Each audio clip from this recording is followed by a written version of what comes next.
Bonjour, bonjour, j'espère que vous allez bien. Qu'est-ce que c'est? Je ne sais pas. On se retrouve cette semaine avec une FAQ, puisque figurez-vous que j'ai réalisé que la dernière remontait au mois de mai 2024. Donc comme d'habitude, je vous ai proposé de me poser des questions sur Instagram. Je suis allée récupérer ce qui me semblait pertinent et aussi les questions auxquelles je n'avais pas déjà répondu, parce que forcément, au fil des ans, il y a des questions qui reviennent. Donc si jamais vous vous posez une question et que je n'y réponds pas dans cette vidéo, il est fort probable, alors soit que j'y ai déjà répondu dans une précédente FAQ, soit que je n'ai pas envie d'y répondre, auquel cas, bon bah voilà. Donc on va y aller sans aucun ordre particulier. Vous aurez un sommaire dans la barre d'infos qui, comme d'habitude, s'affichera aussi sur la barre de progression de la vidéo avec toutes les catégories. Donc s'il y a des sujets qui vous intéressent pas, n'hésitez pas à zapper, hein, n'hésitez pas à naviguer entre les différents sujets qui peuvent vous intéresser. Et je commence, alors c'est pas une question en particulier, mais c'est un sujet, c'est hyper marrant, mais qui est beaucoup revenu dans les questions, et il s'agit de mon rapport à la moto. Il y en a sûrement par ici qui ne sont pas au courant, mais j'ai mon permis moto depuis maintenant... Oh là là, bah ça fait longtemps, parce que c'était avant la naissance de mon fils, donc je dirais que ça fait 8 ans peut-être, 8-9 ans, un truc dans le genre. J'ai donc passé mon permis moto il y a de ça assez longtemps maintenant. J'ai roulé pendant pas mal de temps, et puis quand je suis tombée enceinte de mon fils, évidemment j'ai arrêté de rouler. Et puis ensuite, quand mon fils est né, j'ai continué à arrêter de rouler. Et c'est un sujet que j'avais déjà abordé. Alors est-ce que c'était dans une FAQ, est-ce que c'était sur Instagram, je ne sais plus, mais je vous avais confié que je faisais vraiment un gros blocage au niveau de la moto, et que depuis la naissance de mon fils, donc il y a 6 ans et demi maintenant, je suis remontée une fois, je crois, sur ma moto, et vraiment pour faire un trajet de genre 5 minutes 30. Donc vraiment un rapport à ce véhicule qui a quand même pas mal évolué. C'est vrai que moi, dès le départ, j'avais très envie de passer mon permis moto, j'avais très envie de faire de la moto. Quand je faisais effectivement de la moto, enfin quand je roulais ma moto, je sais pas si on peut dire faire de la moto, j'étais très heureuse. C'était vraiment quelque chose que je trouvais super, aller se balader. Et puis moi, j'ai beaucoup de mes amis qui ont aussi leur permis moto, donc c'était l'occasion pendant pas mal de temps en fait de se retrouver et de rouler ensemble, hein, tout simplement, d'aller faire des petites balades. Mais j'ai quand même toujours été une énorme flippette. Moi, il faut savoir que je suis quelqu'un de assez angoissé quand même dans la vie. Et en fait, très rapidement, et je pense que la naissance de mon fils je sais pas, ça a fait basculer un truc. La balance, j'ai envie de dire, plaisir, angoisse / risque, est devenue complètement déséquilibrée pour moi. C'est-à-dire que l'idée même de monter sur ma moto et d'aller me balader, mais même ne serait-ce que 5 minutes, ou voilà, faire un petit tour, c'est devenu extrêmement difficile pour moi. Tout simplement parce que j'étais là, bon alors écoute, c'est-à-dire que maintenant voilà, j'ai 2 enfants, il y en a un qui est quand même tout petit, c'est-à-dire que si demain, je vais pas y aller par 4 chemins quoi, mais si demain je clams parce que j'ai un accident de moto, bon, est-ce que, enfin, vous voyez, c'est vraiment en fait cette espèce de, encore une fois, de balance quoi, qui s'est faite dans mon esprit. Et pourtant, toutes les fois où j'ai roulé en moto, j'ai jamais eu aucun problème, j'ai jamais eu de frayeur. Mais bon, je suis quand même assez réaliste sur le fait que la moto, c'est quand même un véhicule qui est pas, pour la faire courte, moi je suis bien dans ma voiture, vous voyez, vraiment avec un habitacle autour de moi. Des airbags, un truc que voilà, si j'ai un accident, sachant que j'ai jamais eu d'accident de voiture en plus, et ça fait maintenant je crois pas loin de 18 ans que j'ai mon permis de conduire, moi ça me va, en fait ça me va, et c'est hyper marrant. Vraiment je sais pas, l'alignement des planètes, enfin c'est pas vraiment un alignement de planètes, mais figurez-vous que au moment où je tourne cette vidéo, on est quoi? On est le 3 avril, j'ai vendu ma moto pas plus tard que hier après-midi. Ça, c'est aussi un processus qui m'a pris pas mal de temps. Alors déjà, notamment parce que j'ai dû la confier à un de mes amis qui est mécanicien, parce qu'il y avait des petits travaux à faire. Enfin, en fait, elle avait pas roulé depuis des années, donc il a fallu typiquement changer la batterie. Voilà, il y a eu des petits magouillous à faire. Et ensuite, elle est restée vraiment des mois et des mois et des mois chez mon pote. Et il s'avère qu'une de mes amies a eu envie de me racheter ma moto, donc j'étais hyper contente de lui vendre, hyper contente qu'elle puisse avoir une moto qui est chouette, parce que alors, vraiment, quand on a fait les papiers, parce que du coup la moto en fait n'est plus chez moi depuis maintenant, je sais pas, ça doit faire quasiment 1 an, donc je l'ai pas revue, j'ai pas pu lui faire mes adieux quoi, si vous voulez, et puis en même temps, je vais pas vous mentir, honnêtement, je m'en cogne mais complètement. J'ai pas de, ou je pense tout du moins que j'ai plus d'attachement, vous savez, émotionnel à cette, j'allais dire à cet engin, à cette moto, quoi. Mais donc quand même, quand j'ai commencé à faire les papiers, donc maintenant les démarches se font en ligne, etc. C'est extrêmement pratique, hein, cela dit en passant. J'avais pas la moto sous les yeux et je me souvenais absolument pas du kilométrage, sachant que c'est une moto que j'ai achetée en 2017, ah bah voilà, c'est ça. Bah en fait, j'ai mon, oui, bah je l'ai acheté en 2017, donc j'ai mon permis moto depuis 8 ans. Il suffisait de faire ce petit calcul extrêmement simple, un niveau CP à peu près. Je l'ai acheté d'occasion, mais elle était quasiment neuve, je crois qu'elle avait même pas un an. Et du coup, quand j'ai fait les démarches en ligne, j'ai dû renseigner le kilométrage qui est de 2600 km. C'est-à-dire que vraiment, elle n'a... Bon, bah voilà.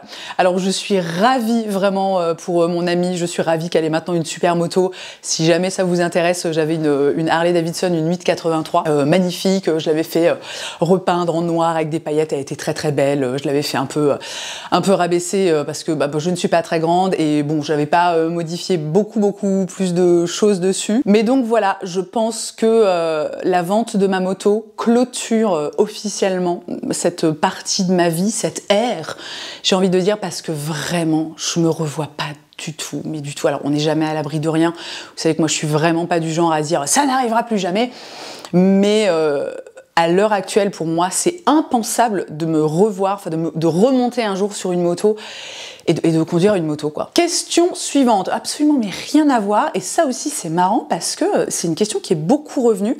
Donc bon, j'ai choisi celle-ci, mais toutes les autres étaient un petit peu dans la même veine. Souffres-tu de la solitude dans ton métier? Alors, autre chose marrante, je pense qu'il y a eu pas mal de nouveaux arrivants sur mon compte Instagram ces derniers mois parce que j'ai eu quand même un nombre assez conséquent de personnes qui m'ont demandé quel était mon métier, si la création de contenu, l'influence, c'était ma seule activité professionnelle ou si je faisais quelque chose à côté, ce qui est assez... Alors, évidemment, en fait, quand tu découvres quelqu'un sur Internet, sur les réseaux sociaux, t'as pas tout l'historique, tu vois, puis c'est pas forcément... Enfin, moi, si tu vas sur ma chaîne YouTube, mon compte Instagram, c'est pas écrit en gros, je suis créatrice de contenu depuis, ça fait quoi, 17 ans, tu vois. Donc j'ai trouvé ça assez marrant. J'en profite du coup au passage, s'il y a des personnes qui... Alors, on a beaucoup moins de nouveaux arrivants hein, sur cette chaîne YouTube quand même. Bon, néanmoins, il y en a quand même quelques-uns de temps en temps, donc sachez que c'est mon métier, ça fait 17 ans que je crée du contenu. Je ne fais rien d'autre à côté, si ce n'est mes hobbies et mes diverses activités dont on va reparler dans cette vidéo. Et pour répondre à cette question par rapport à la solitude, puisque de par mon métier, alors c'est pas obligatoire, j'ai plein de collègues créatrices de contenu qui ont des bureaux avec d'autres personnes, enfin qui travaillent en fait d'une façon qui est tout simplement différente de la mienne. Moi, je travaille depuis chez moi, depuis encore une fois plus de 17 ans. Je suis seule. C'est vraiment lonely. Et pour répondre à cette question qui est est-ce que je finis pas par me sentir seule? Est-ce que c'est pas difficile pour moi d'être toujours toute seule toute la journée, de pas avoir de collègues et de choses comme ça? Vraiment, absolument pas une seule seconde. Il faut savoir que déjà, premièrement, je suis pas seule. Enfin, je suis seule en fait la journée chez moi quand je travaille. Le soir, j'ai quand même mon mec et mes 2 enfants qui rentrent, donc vraiment pas seule du tout. Plus la journée, j'ai quand même mon chien qui, je sais pas pourquoi, ça fait quelques mois maintenant, il me suit quasiment, absolument partout, dans toute la maison. C'est un truc de fou. Ou que enfin tu vois, genre je descends, il descend avec moi, mais même si c'est genre pour 2 secondes, je remonte, il me suit. Parfois, enfin désolé pour les détails, mais je trouve ça tellement marrant. Parfois je vais aux toilettes, le mec vient avec moi aux toilettes, il se couche à mes pieds. Je suis là, mais qu'est-ce qui t'arrive? Je sais pas, il doit avoir une angoisse de l'abandon. Bon bref. Donc vraiment au quotidien, je suis pas, enfin je me sens pas du tout seule. Et moi, il faut savoir que c'est quelque chose que j'aime énormément, la solitude. J'ai quand même remarqué ces dernières années. Vous savez, l'idée de batterie sociale, j'ai l'impression que la mienne, elle n'est pas très élevée. Enfin, tout du moins qu'elle se vide assez rapidement. Donc, ça peut être assez difficile pour moi d'être constamment en fait avec des gens, avec d'autres êtres humains, de devoir constamment être dans une espèce d'interaction, de trucs. Enfin voilà, tout simplement la vie sociale quand t'es avec des gens, quoi. Donc, pour le coup, le fait d'être seule toute la journée, bon, c'est de 8h à 16h, hein, c'est pas non plus un truc de fou, tu vois, mais le fait d'être seule la journée, moi, c'est vraiment quelque chose qui me fait du bien, qui me permet déjà de travailler tranquillement, qui me permet aussi de me ressourcer j'ai envie de dire. Et à côté de ça, en fait, j'ai des amis, j'ai de la famille, on sort quand même plusieurs fois par semaine. Donc c'est un très très bon équilibre en fait pour moi, pour mon mode de fonctionnement. Je sais qu'il y a des gens pour qui ce serait inenvisageable en fait de travailler seul chez soi toute la journée.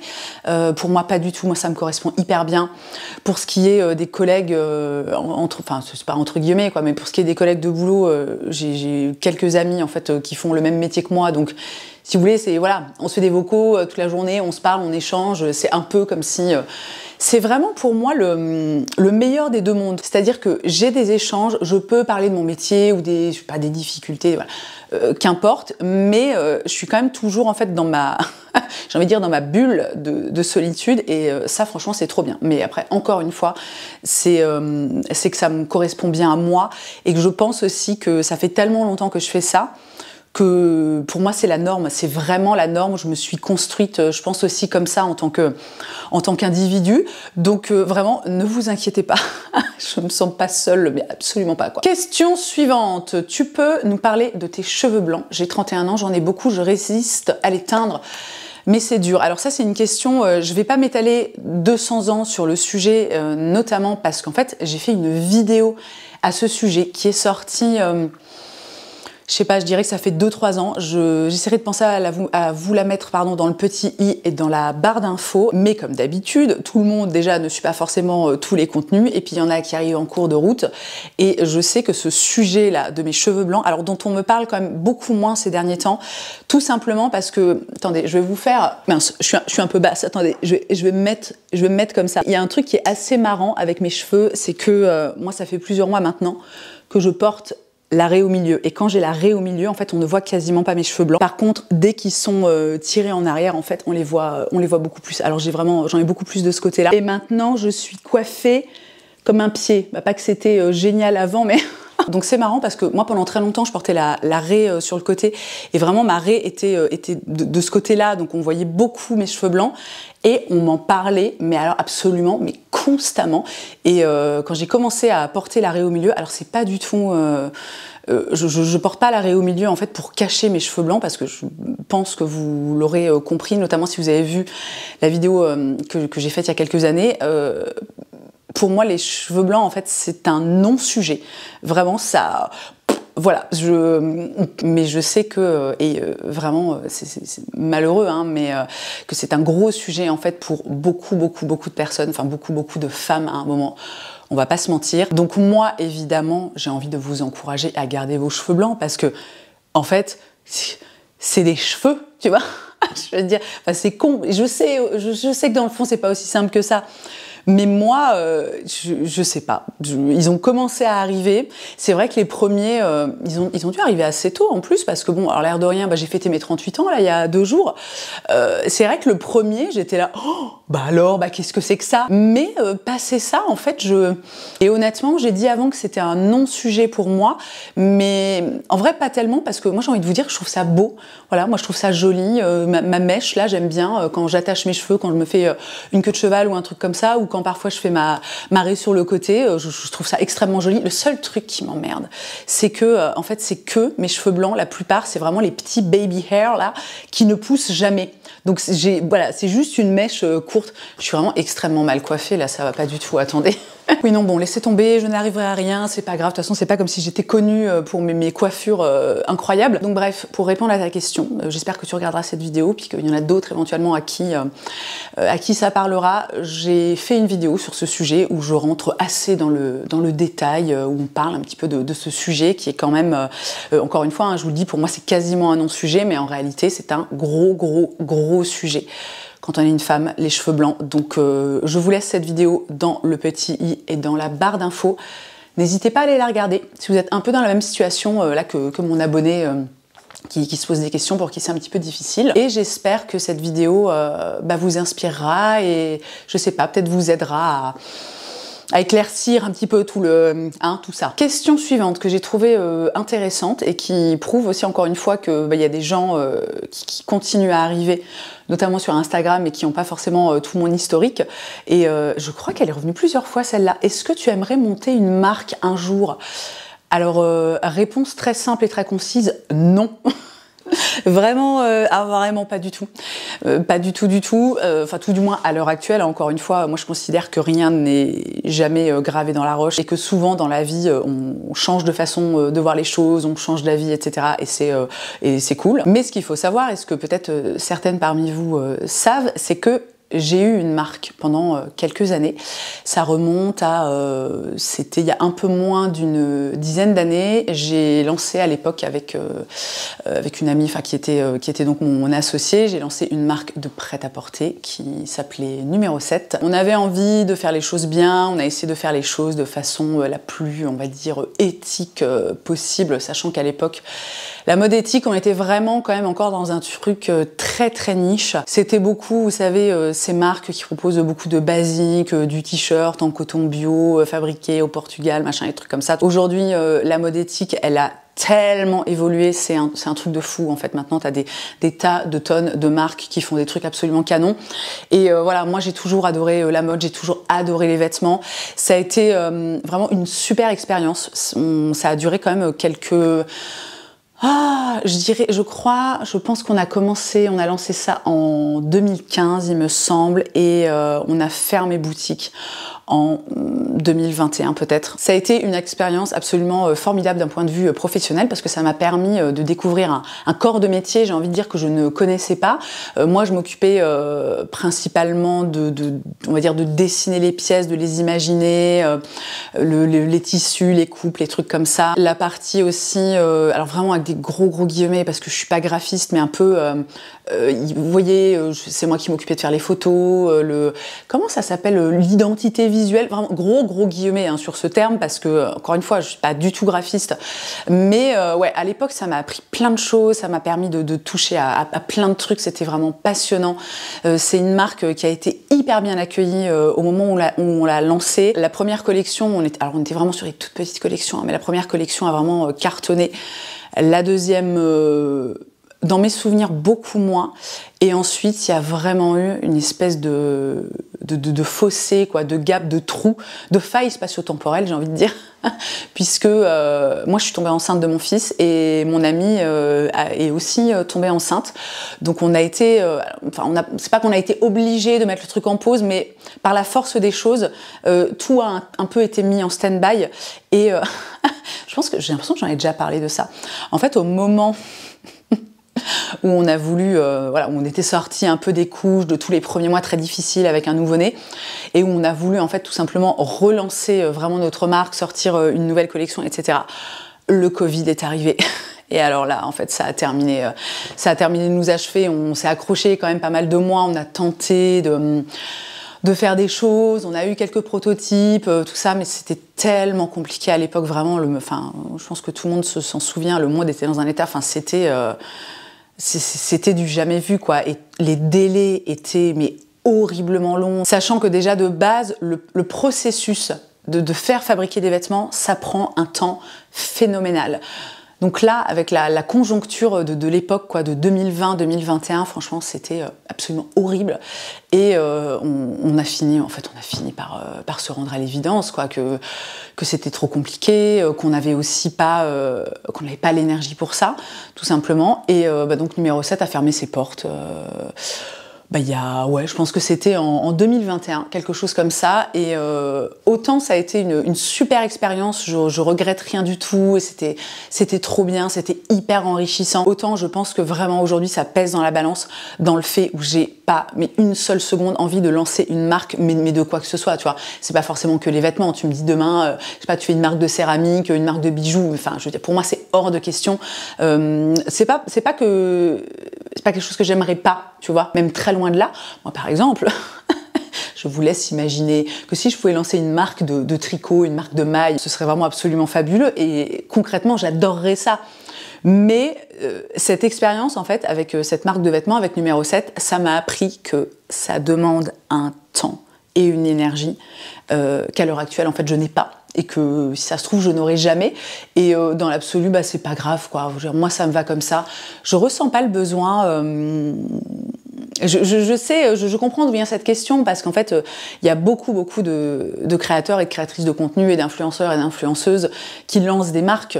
Voilà, celles qui sont spécialisées dans la beauté, elles lancent des marques de make-up, des marques de skincare. Enfin, c'est vraiment quelque chose en fait dans le milieu dans lequel j'évolue qui est très courant, que beaucoup de gens font. Mais moi, à un moment, c'est aussi que moi j'aime bien ma vie comme elle est aujourd'hui. J'aime bien le rythme que j'ai, évidemment. Mon boulot, enfin ce que je fais, ça me prend beaucoup de temps, mais ça me prend pas non plus un temps qui est complètement démesuré. J'ai encore l'espace pour, par exemple, prendre des vacances. Voilà, moi en été, je travaille pas pendant 2 mois, je coupe les réseaux, je vais vivre ma vie tranquillement, loin de tout ça. Le week-end, c'est pareil. En règle générale, je mets pas les pieds sur les réseaux sociaux et c'est un très bon équilibre en fait pour moi. Donc, pour moi, le jeu en vaudrait pas la chandelle, quoi. Bref, voilà. Mon Dieu, c'était extrêmement long. Dis donc. Question suivante. Tu en es où avec la cigarette? Elle est revenue beaucoup celle-ci. J'en suis nulle part. Voilà. J'ai l'impression de donner cette question. Je pense qu'elle est dans chaque FAQ là, depuis quelques années. Et je crois que ma réponse est la même à chaque fois. Alors, à la différence près que j'ai fait un essai cet été pour arrêter de fumer, qui a été un fiasco. Mais un fiasco, franchement. Je vais même pas rentrer dans les détails parce que c'était tellement un fiasco que, honnêtement, j'ai honte. J'aurais honte de vous raconter tout ce qui s'est passé. Enfin, j'ai pas envie de dire que c'était pathétique parce que je pense que ce serait un petit peu dur, vous voyez, vis-à-vis de moi-même et même peut-être vis-à-vis d'autres personnes qui seraient fumeuses et qui auraient tenté d'arrêter et qui n'y arriveraient pas, etc. Je pense qu'il faut quand même bien garder à l'esprit que la cigarette, c'est une addiction, malgré le fait que ce soit en vente libre. Je pense que c'est quelque chose aussi qui est pas forcément... c'est pas entendable, mais qui est pas forcément compréhensible pour les personnes qui ne fument pas. Je sais que c'est quelque chose que j'ai parfois ressenti, ce côté, en fait, tu vas arrêter de fumer, juste fume plus, tu vois. Oui, merci Janine, c'est-à-dire que c'était aussi simple que ça. Comment te dire qu'il y a plein de gens en fait qui sont fumeurs et qui arrêteraient de fumer, voilà, merci pour rien. Donc cet été, j'ai tenté d'arrêter. Ça s'est très très mal passé, ça s'est si mal passé que en fait depuis cet été je n'arrive pas à me relancer. J'ai toujours l'envie d'arrêter, je suis toujours complètement déprimée à l'idée de fumer. Ça me déprime, vraiment ça me déprime complètement, mais voilà,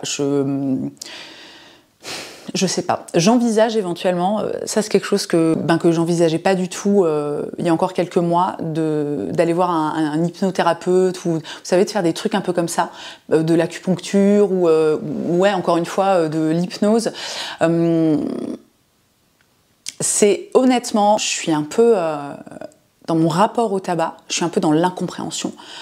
Face à ma difficulté, c'est même pas ma difficulté à arrêter, mais c'est ma difficulté à essayer d'arrêter, vous voyez. Alors là, à l'heure actuelle, ça s'explique un petit peu par vraiment mon énorme fail là de cet été, mais ça va faire quasiment 1 an, quoi. Putain, le temps passe tellement vite, mon Dieu, c'est horrible. Mais je sais pas, en fait, pourquoi c'est si difficile pour moi de faire la démarche, juste en fait de tenter ma chance, quoi.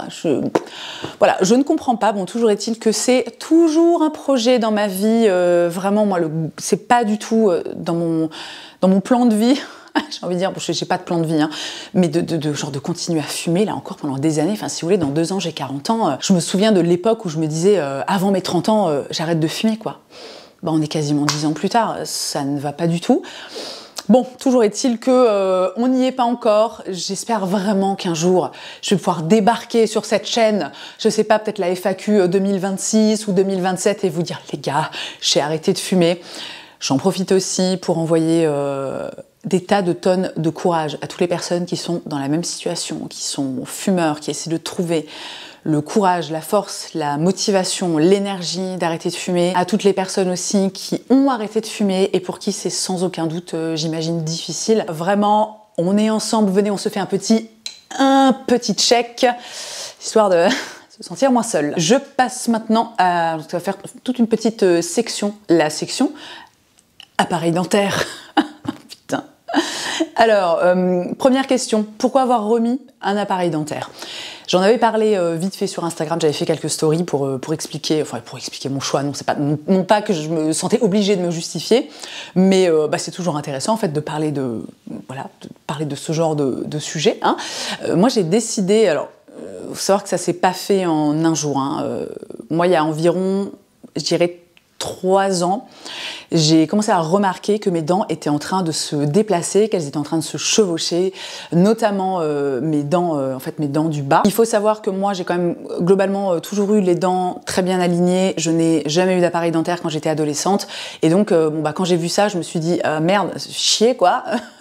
Premièrement, esthétiquement, je ne trouvais pas ça très joli. Je pense notamment parce que j'ai toujours eu l'habitude d'avoir les dents très bien alignées. Deuxièmement, je me suis dit, oula, alors si ça commence à bouger comme ça, a priori, il n'y a pas de raison que ça s'arrête. Et troisièmement, quelque chose qu'il faut quand même savoir à propos des dents, et notamment de la santé des dents, c'est que des dents qui sont bien alignées et qui donc, vous savez, se maintiennent, je ne vais pas utiliser les bons termes, mais je ne suis pas orthodontiste. Hein. Donc des dents, si vous voulez, qui se maintiennent bien les unes avec les autres, c'est tout simplement des dents qui vont rester en meilleure santé plus longtemps. C'est plus de chances de garder ses dents jusqu'à la fin de sa vie, donc de ne pas avoir besoin de se faire arracher des dents, de se faire poser des couronnes, éventuellement, quand on est très très vieux, avoir un dentier, oui pardon, puisqu'on dit un appareil dentaire pour les... Bon bref, je ne sais pas, mais vous voyez, un truc, des fausses dents, quoi. Donc en ayant connaissance de tous ces paramètres, je me suis dit, je vais me faire poser un appareil dentaire. Alors initialement, je m'étais dit, je vais faire un Invisalign, ou tout du moins un truc de gouttière transparente. J'avais notamment ma copine Marie, que vous connaissez peut-être, Marie Shakermaker, qui avait fait ça, qui était ravie, pour qui ça avait été hyper efficace. J'avais aussi Sonia à l'époque, qui, pendant ce laps de temps là, qui a fait un Invisalign et qui, pareil, était ultra contente du résultat, etc. Et alors bon, si vous voulez, moi j'ai un mode de fonctionnement dans la vie qui est super chelou, c'est que quand il s'agit de faire des démarches comme ça me prend un temps, mais infini. Donc, pour la faire courte, j'ai mis 3 ans avant d'appeler mon orthodontiste. Et quand je suis allée le voir, il a donc regardé mes dents, il m'a dit, ah bah oui, effectivement, on voit que c'est un peu en train de se chevaucher, tout ça. Tu vois, il m'a confirmé qu'a priori, ça allait pas aller en s'arrangeant les années passant. Et je lui ai dit, moi, je voudrais faire un Invisalign. Donc, il a été hyper réglo. De toute façon, pour lui, si vous voulez, c'est un peu blanc bonnet et bonnet blanc. Il m'a vraiment présenté tous les avantages et surtout les inconvénients d'Invisalign. Et puis, la même chose pour ce qui est des bagues. Et moi, j'ai fait le choix des bagues tout simplement parce que Invisalign, pour moi, ça me semblait trop contraignant. Si vous voulez, moi je suis à un stade de ma vie là où, encore une fois, je suis sur un équilibre qui est bien, mais cet équilibre, je le sens quand même assez souvent. C'est pas du béton armé, tu vois, il est un peu des fois, genre un petit coup de vent et même en fait globalement dans la vie, moi je cherche toujours à me simplifier la vie et à avoir le moins de contraintes possible. Et ce qu'il me disait à propos d'Invisalign, alors il y a plein de gens à qui ça correspond extrêmement bien, qui ont aucun problème avec ça, mais moi le fait de devoir être dans une régularité, une rigueur en fait, c'est ça, le fait de devoir être extrêmement rigoureuse, j'ai tout de suite su que ça allait pas le faire, quoi, parce que voilà, moi typiquement le matin, je bois mon café pendant à peu près 1h30. Avant ça, je bois mon thé pendant à peu près 1h30.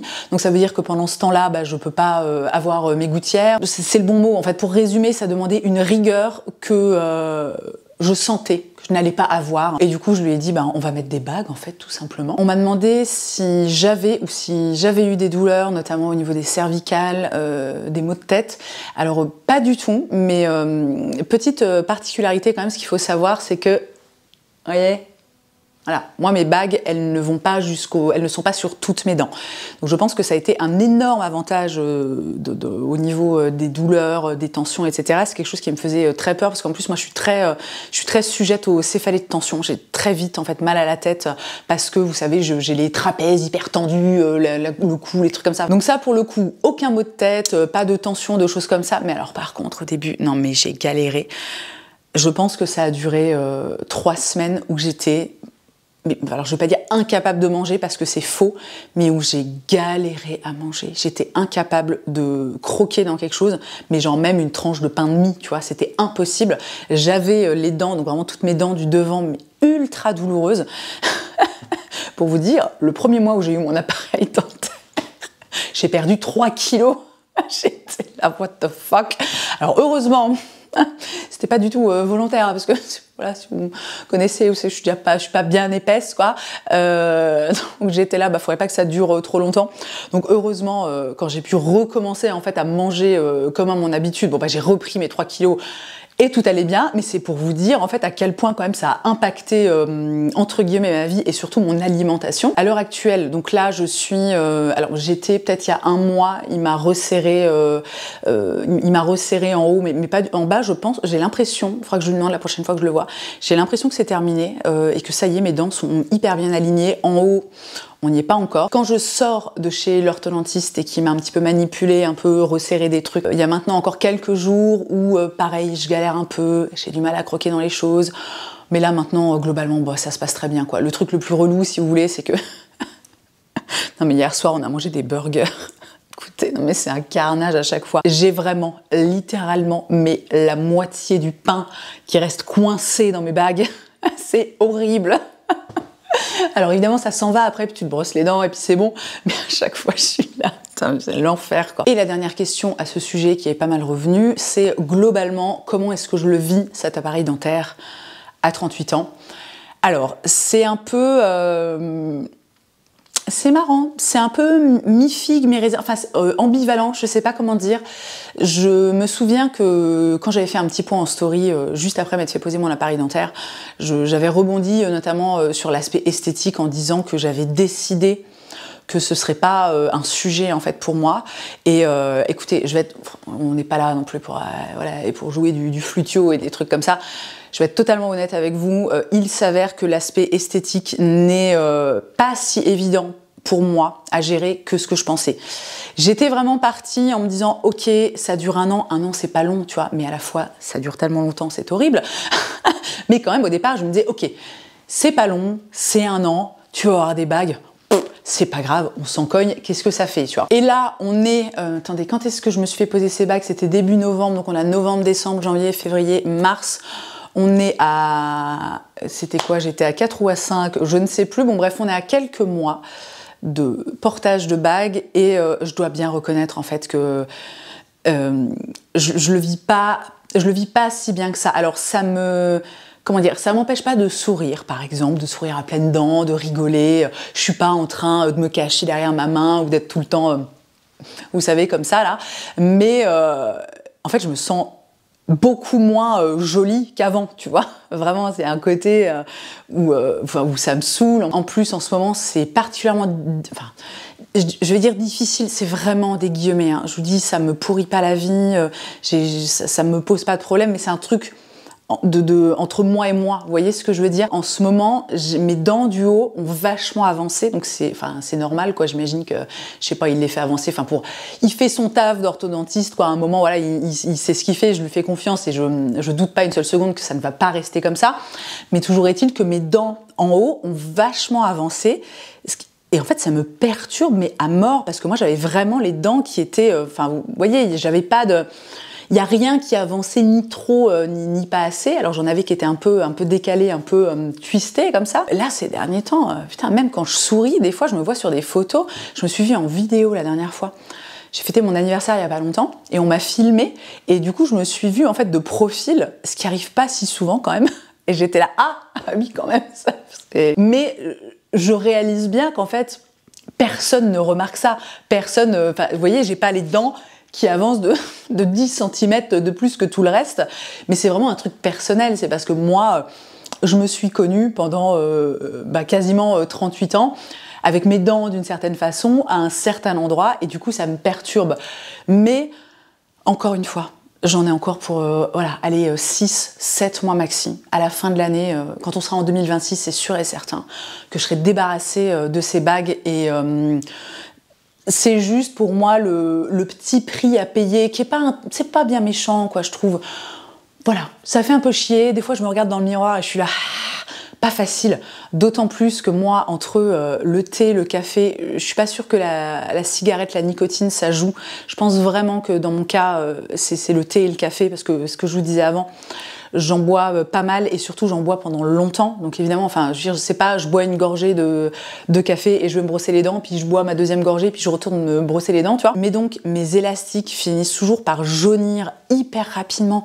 Donc en plus, ça me fait les dents un peu jaunes. Enfin, tu vois, j'ai l'impression que ça fait négliger à mort. Enfin, j'aime pas.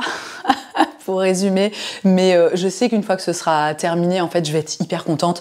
Je vais retrouver mes dents encore mieux que ce qu'elles étaient avant. Et ce sera super, voilà. Nous passons ensuite à un sujet qui est beaucoup revenu aussi dans les questions. Comment évolue ton trouble dysphorique prémenstruel depuis la prise de la pilule? Alors, ça c'est marrant parce que autant ma première vidéo, dans laquelle je parle de mon diagnostic, alors, puisque, donc, si vous ne le savez pas, on m'a diagnostiqué un trouble dysphorique prémenstruel il y a de ça, ça doit faire quoi, peut-être 6 mois, quelque chose comme ça. Donc le trouble dysphorique prémenstruel, très rapidement, si vous ne savez pas ce que c'est des SPM, donc les syndromes prémenstruels, mais vraiment extrêmement vénères, avec des symptômes émotionnels, psychologiques très très violents, très très difficiles à vivre, où on est, enfin tout du moins, voilà, dans mon cas, mais c'est très souvent le cas en fait avec le trouble dysphorique prémenstruel, où on se retrouve comme ça régulièrement dans un état complètement dépressif, mais voilà, premier degré. Hein. Et donc moi j'ai passé quelques années à galérer avec mon SPM, tout ça, je vous en ai beaucoup parlé, et puis j'ai fini par consulter une gynécologue spécialisée qui a posé ce diagnostic, et ça fait maintenant c'était quoi, début octobre je crois, que je prends la pilule en fait en continu dans le but tout simplement de ne plus avoir de cycle et d'avoir surtout des hormones à peu près stables. Et donc ce que je disais juste avant, c'est que cette première vidéo dans laquelle je parle du diagnostic et où je développe un petit peu autour de tout ça, où je parle vraiment du trouble dysphorique prémenstruel, elle avait rencontré comme un très très grand succès. Alors ce qui me ravit, non pas parce que voilà, mon goal dans la vie c'est de faire des centaines de milliers de vues sur YouTube, quoi, si vous voulez, dans l'absolu je m'en fous, quoi. Mais tout simplement parce que plus il y a de monde en fait qui voit ce type de vidéo, que ce soit la mienne ou celle de d'autres personnes, et plus on parle de ce sujet, en fait, plus ça devient quelque chose de connu, et plus ça sort en fait de l'ignorance. Mais par contre, il y a, ça fait quoi, peut-être c'était au début de l'année, je pense que c'était au mois de février, et j'ai sorti une vidéo bilan pour vous raconter un petit peu où est-ce que j'en étais, comment la prise de pilule en continu se passait, et quel était l'impact en fait sur ma vie. Et alors vraiment, je pense que j'aurais dû faire une miniature et un titre beaucoup plus vous savez, putaclic, parce que en fait, j'ai l'impression que personne n'a vu cette vidéo. Alors, dans l'absolu, c'est pas vrai, elle a quand même fait un nombre de vues tout à fait raisonnable, mais je pense qu'elle a été beaucoup moins mise en avant, même auprès de mes propres abonnés, que la précédente. Tout simplement parce qu'il y avait un côté un peu moins dramatique, machin, tout ça, tu vois. Donc, dans un premier temps, si vous n'avez pas vu cette vidéo, eh bien, je vous la mets dans le petit i et dans la barre d'infos. N'hésitez pas à aller la voir parce que je rentre vraiment en détail dans le sujet. Je vous raconte comment ça se passe pour moi à l'heure actuelle, etc. Si vous avez vu cette vidéo, vous savez que j'ai quand même eu, en dépit donc, de ma pilule en continu, qui m'apporte quand même globalement une stabilité hormonale, j'ai envie de dire, de qualité, j'ai quand même eu des petits... voilà, c'est pas... en fait, c'est ça qui est fascinant avec les hormones. Je sais pas si c'est fascinant ou ultra casse-couille, mais toujours est-il, et je tenais à en parler parce que je l'évoque très rapidement dans la vidéo, mais comme c'est quelque chose que j'ai vécu à nouveau, cette espèce de petite chute hormonale, cette espèce de... Moi, j'ai limite envie d'appeler ça un cycle fantôme, une espèce de SPM fantôme. J'ai vécu ça il n'y a pas très longtemps, c'était quoi là, il y a quelques semaines, où vraiment j'ai senti que...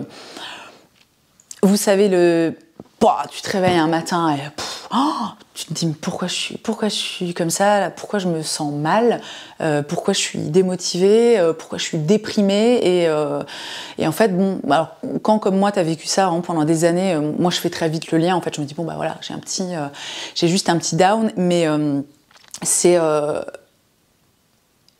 encore une fois fascinant, mais aussi extrêmement relou de voir que le cycle, en fait, tu peux faire ce que tu veux. Le corps, je sais pas si le corps a une espèce de mémoire, parce que techniquement, moi, en étant sous pilule de façon continue, je n'ai plus de cycle.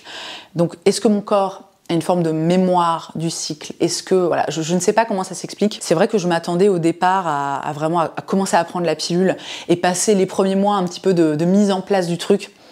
Moi, je pensais que ça allait être, tu sais, vraiment la vie est un long fleuve tranquille, il n'y a plus jamais aucun problème. Bon, il s'avère, à mon avis, que ça va pas forcément se passer comme ça.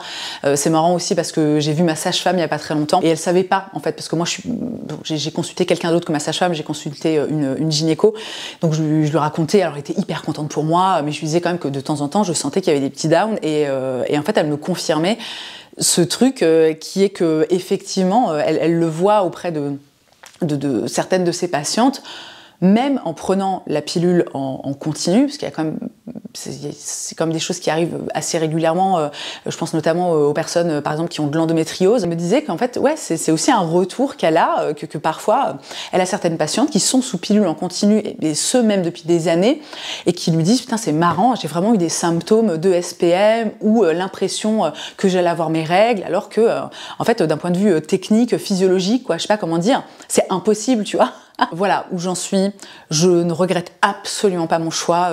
C'est limite si je devais avoir des regrets, ce serait de ne pas avoir fait la démarche plus tôt. Encore une fois, ça peut être une décision controversée. Je sais que notamment sous cette vidéo, il y a eu quelques commentaires de personnes horrifiées. Alors écoutez, très rapidement, ça évitera peut-être les relous dans les commentaires, mais premièrement, c'est mon corps.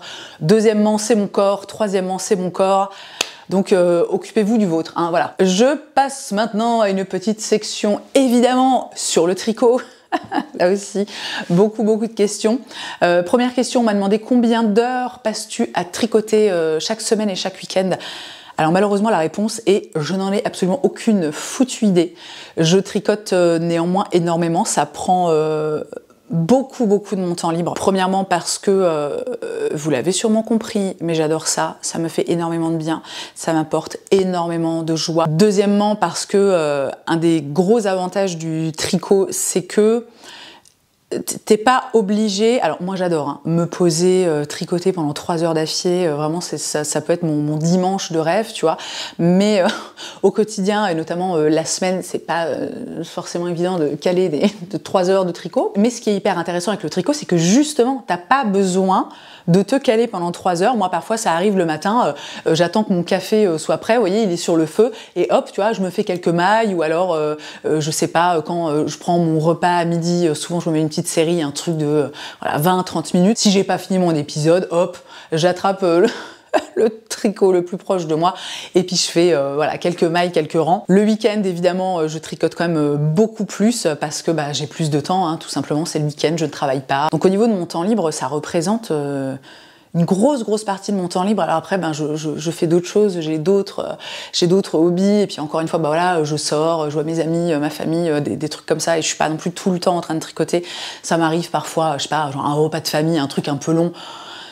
Bon, en règle générale, quand on part comme ça, même juste une journée, j'emmène toujours un petit tricot avec moi, ne serait-ce que pour, si on a un petit peu de route, pouvoir tricoter dans la voiture. Et j'ai aussi, je pense, en fait, adapté mon...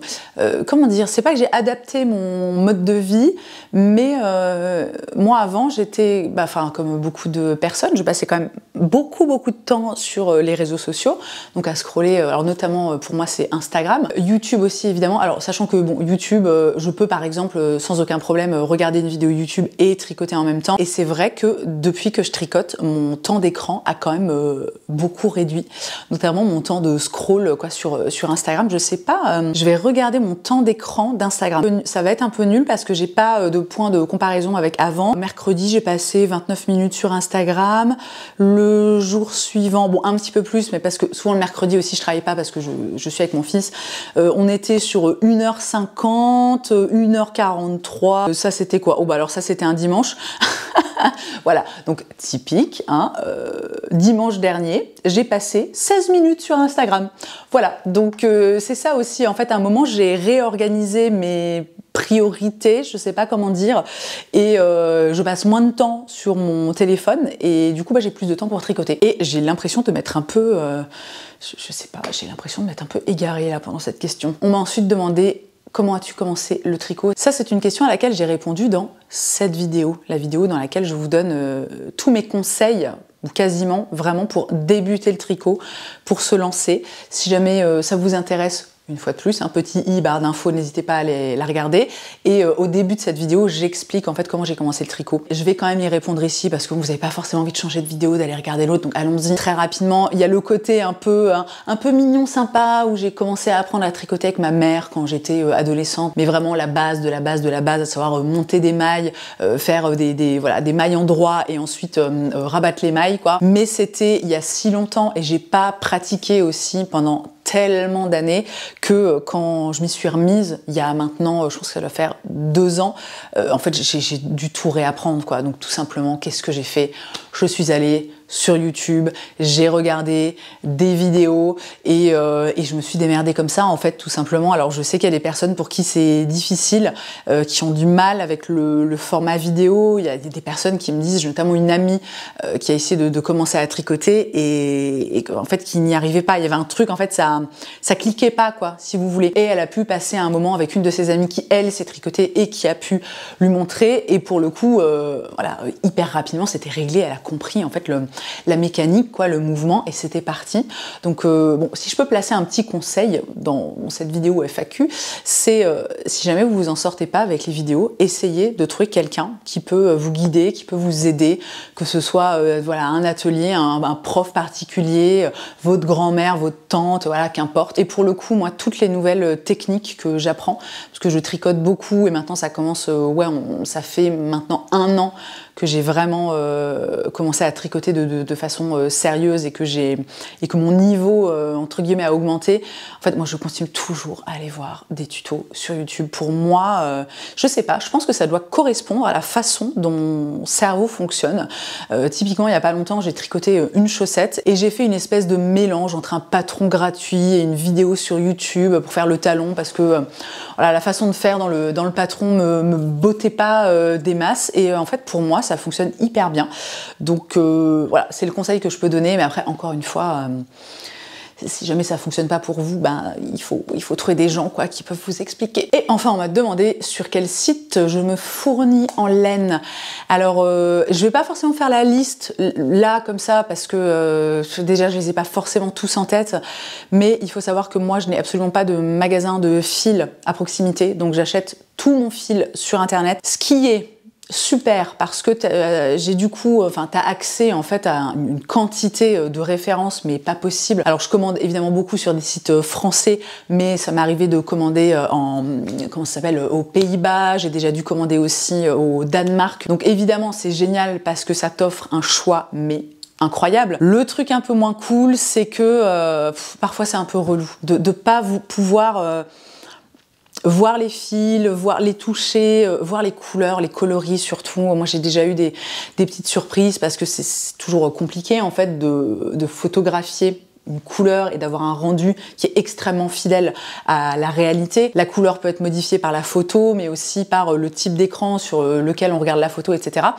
Donc j'ai déjà eu un petit peu des petites surprises. Pour ce qui est de cette question, je vous fais une petite section dans la barre d'infos où je vous mets quelques sites que j'apprécie, sur lesquels j'ai déjà commandé, où vraiment il n'y a aucun souci. Là, comme ça, très rapidement, je pense à... Alors, pendant longtemps, j'ai beaucoup commandé sur Lily comme tout, mais je commande de moins en moins parce que j'ai l'impression que l'offre se réduit. J'ai l'impression aussi qu'il y a souvent des ruptures de stock sur certains coloris. J'aime beaucoup le site Madeleine, j'aime beaucoup le site Laine et Tricot. Alors je sais plus où ils sont basés, mais aucun souci, j'ai commandé plusieurs fois, le prix de la livraison est tout à fait correct, enfin comme si tu commandais en France, c'est pas très long, etc. Mais je crois que c'est un site, il me semble qu'il est néerlandais, c'est Line des Hobbies. Ils ont un choix mais absolument génialissime. J'adore, alors là c'est le site c'est juste une marque de fils, mais vraiment j'adore cette marque, Majogarn. Ils ont des fils absolument sublimes, et s'il y en a d'autres qui me reviennent à l'esprit, de toute façon, je vous mets tout ça dans la barre d'infos, donc n'hésitez pas à aller jeter un petit œil. On arrive à la fin, on va rester dans la catégorie des hobbies, puisque j'ai eu beaucoup de questions à propos de la batterie. Première question qui tombe sous le sens, pourquoi as-tu décidé de te mettre à la batterie? Ça, j'en ai parlé dans mes favoris 2024, de façon assez brève, hein, sans trop m'étaler sur le sujet. Moi, j'ai eu envie de commencer à jouer de la batterie grâce au groupe Mammoth WVH. C'est un groupe que j'ai découvert l'année dernière, que j'ai vu notamment aussi en live au Hellfest en juin dernier. Et quand j'ai découvert ce groupe, il s'est vraiment passé un truc avec la batterie. Ce que je disais dans cette vidéo, pardon si vous aviez vu cette partie de la vidéo, ça va faire un peu radote quoi. C'est vraiment un truc que j'avais jamais ressenti auparavant. Alors que pourtant, je pense pas que la batterie soit traitée différemment, vous voyez, je veux dire au niveau de l'enregistrement, du son, du mixage, etc. Je pense pas qu'elle soit traitée très différemment des autres groupes que je peux écouter, mais j'ai eu en fait, je sais pas, ça m'a fait un truc où j'ai trouvé que la batterie était tellement cool dans tellement de morceaux qu'en fait ça m'a donné envie de jouer de la batterie, tout simplement. Voilà, c'est pas plus compliqué que ça. On m'a demandé aussi comment est-ce que j'apprenais la batterie, est-ce que j'étais en autodidacte, est-ce que je prenais des cours en ligne, est-ce que j'avais un prof, etc. Alors moi, dès le départ, c'était évident pour moi qu'il me fallait un prof en fait de batterie. Premièrement parce que, vous l'avez peut-être compris, je suis pas quelqu'un qui a naturellement beaucoup de rigueur. Je suis un peu, je sais pas, je suis très... Je me laisse porter par, je sais pas comment dire quoi, mais je suis pas très rigoureuse, hein, globalement dans la vie.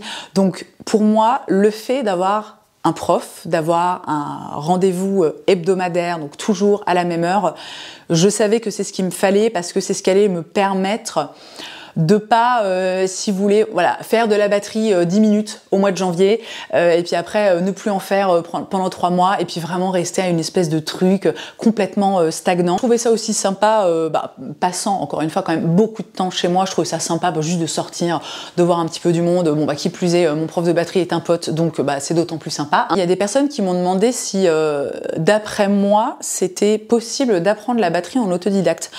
Alors, un peu difficile de répondre à cette question pour la batterie, mais en même temps, j'ai envie de dire, on peut quasiment tout apprendre en autodidacte, tu vois. Alors peut-être pas la chirurgie ou c'est peut-être pas génial, tu vois, mais moi je sais que, enfin je sais pas, tous les trucs que je sais faire dans la vie, je sais pas, fabriquer des meubles, tricoter, qu'est-ce que quoi, faire de l'argile autodurcissant, qu'est-ce que j'ai pu faire d'autre dans ma vie, enfin voilà, moi il y a plein de choses que j'ai appris à faire toute seule, mais aussi parce qu'on vit à l'époque formidable où on a accès à Internet et où en fait tu peux quasiment tout apprendre sur Internet. Et ça, c'est ce que je disais notamment dans ma vidéo où je vous donne des conseils pour apprendre le tricot, c'est quand même une chance absolument inouïe. Internet, ça permet aussi d'avoir comment dire, une base, une espèce de support qui est hyper intéressant. Moi par exemple, un des morceaux que j'ai appris à jouer à la batterie, c'est Boulevard of Broken Dreams de Green Day, et c'est hyper cool parce que tu vas sur YouTube et il y a des gens, ils ont mis